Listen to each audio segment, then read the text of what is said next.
Halo semuanya, kami dari kelompok Rafli di Paris dengan beranggotakan aku, Abel, dan tiga teman aku lainnya yaitu Reva, Rafli, dan juga Paris. Jadi di video kali ini kami akan membahas tentang penerapan metode interpolasi dalam studi kasus perjalanan mudik nih teman-teman. Nah, pasti banyak dari teman-teman yang di hari raya Lebaran kemarin banyak yang melakukan mudik.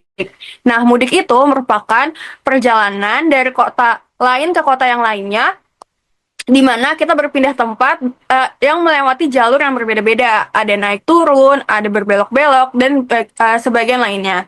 Nah, melalui video ini, kami mencoba memodelkan jalur tersebut dalam metode interpolasi, teman-teman. Nah, interpolasi sendiri merupakan metode numerik yang digunakan untuk memperkirakan nilai di antara beberapa titik yang telah kita ketahui nih. Nah, dalam rute kali ini, kami menggunakan rute dari Terminal Kampung Rambutan sampai ke Kota Semarang. Untuk metodenya akan dilanjutkan oleh teman saya yaitu Reva.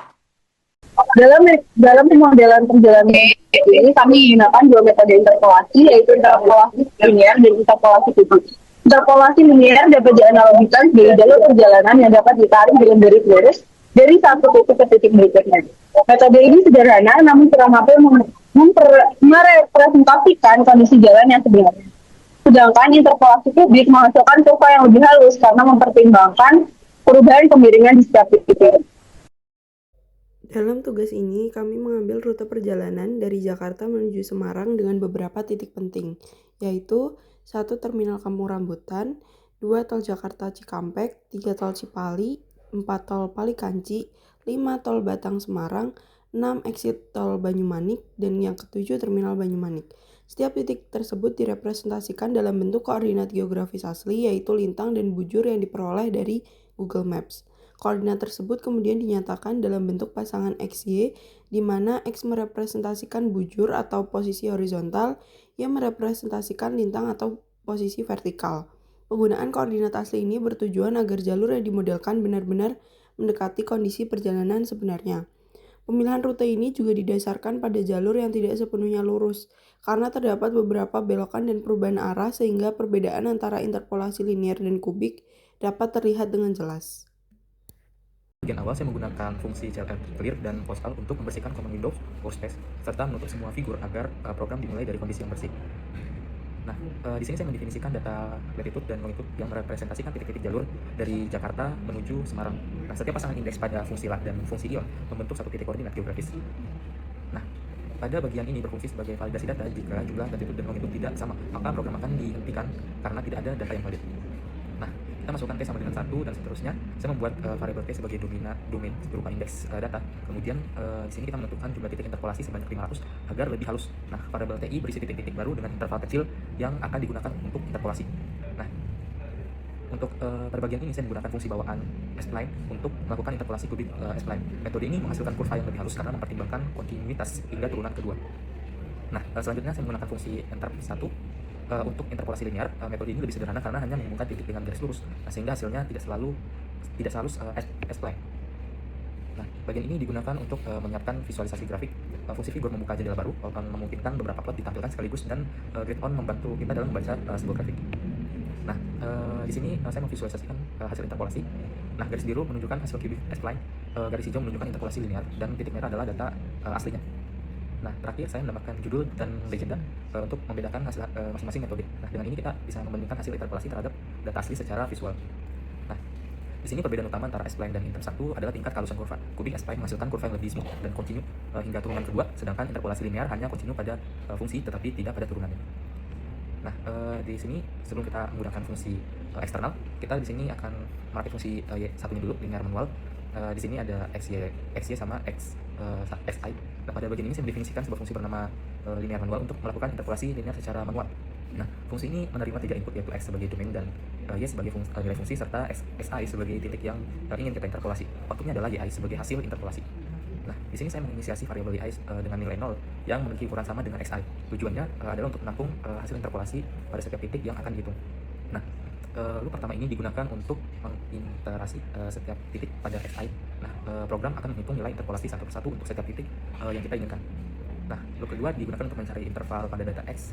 Perulangan dilakukan dari indeks pertama hingga sebelum indeks terakhir, karena interpolasi dilakukan di antara dua titik berurutan, yaitu xi dan x dalam kurung i ditambah 1. Nah, pada bagian ini program memeriksa apakah titik xi dalam kurung k berada di antara dua titik data xi dan x dalam kurung i ditambah 1. Kondisi ini terpenuhi, maka interval yang sesuai untuk interpolasi telah ditemukan.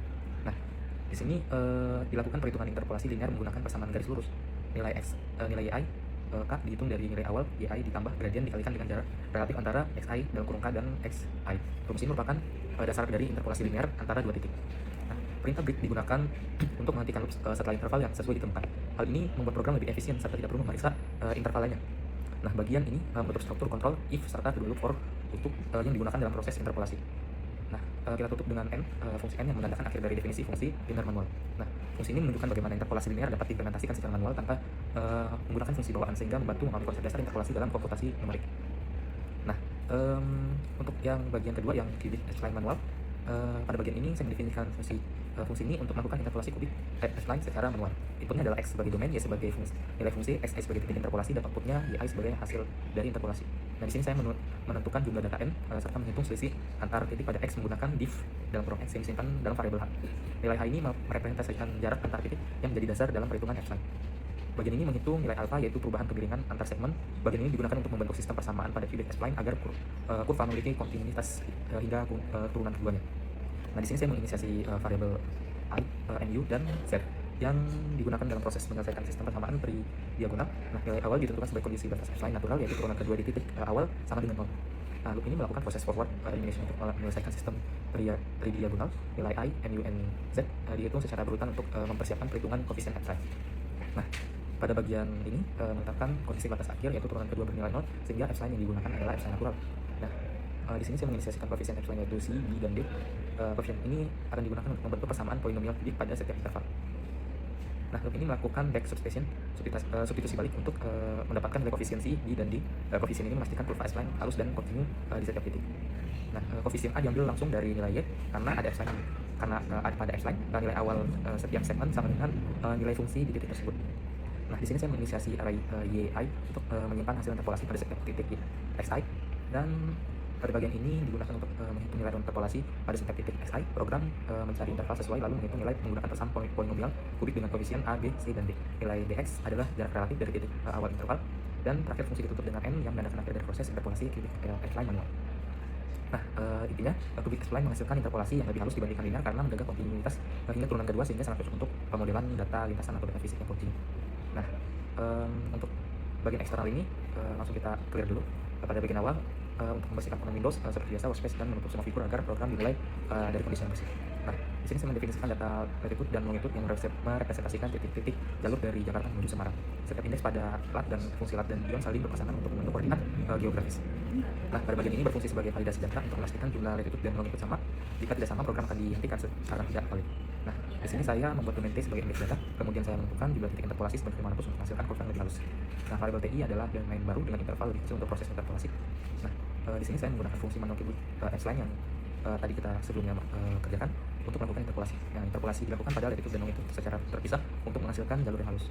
Nah, selanjutnya saya menggunakan interpolasi linear manual sebagai pembanding. Metode ini lebih sederhana karena hanya menghubungkan titik yang dengan garis lurus. Nah, bagian ini digunakan untuk menyiapkan grafik visualisasi. Fungsi figur membuka jendela grafik baru akan memungkinkan beberapa plot ditampilkan bersamaan, dan grid on membantu pembacaan grafik. Nah, di sini saya memplot hasil interpolasi. Garis biru menunjukkan hasil cubic spline manual, garis hijau menunjukkan interpolasi linear manual, dan titik merah adalah data aslinya. Nah, terakhir saya menambahkan judul dan legenda untuk membedakan masing-masing metode. Nah, hal ini memudahkan analisis perbandingan antara metode cubic spline dan linear. Pada kali ini kita menggunakan dua cara, yaitu dengan fungsi internal dan fungsi eksternal. Nah, namun untuk perbedaan utama dari pendekatan ini adalah penggunaan fungsi manual dibandingkan fungsi bawaan. Dengan implementasi manual, kita bisa memahami proses matematis di balik interpolasi, khususnya bagian spline menghasilkan kurva yang lebih halus dibandingkan linear. Kesimpulannya adalah metode interpolasi dapat digunakan untuk membuat visualisasi jalur tempuh perjalanan dari data titik-titik diskrit jadi suatu lintasan yang kontinu dan lebih mudah dianalisis. Dengan adanya interpolasi, hubungan antar titik dapat dipresentasikan dalam bentuk kurva sehingga memberikan gambaran yang lebih jelas mengenai arah dan bentuk perjalanan. Di antara metode yang digunakan, Interpolasi linear merupakan pendekatan yang paling sederhana karena hanya menghubungkan titik-titik dengan garis lurus, sehingga mudah diimplementasikan namun menghasilkan lintasan yang kurang halus dan cenderung tidak realistis. Sementara itu, interpolasi kubik memberikan hasil yang lebih baik dalam merepresentasikan jalur karena menghasilkan kurva yang halus dan kontinu, dengan perubahan arah yang lebih alami. Oleh karena itu, meskipun interpolasi linear unggul dari segi kesederhanaan, interpolasi kubik lebih direkomendasikan untuk visualisasi jalur tempuh yang lebih mendekati kondisi sebenarnya.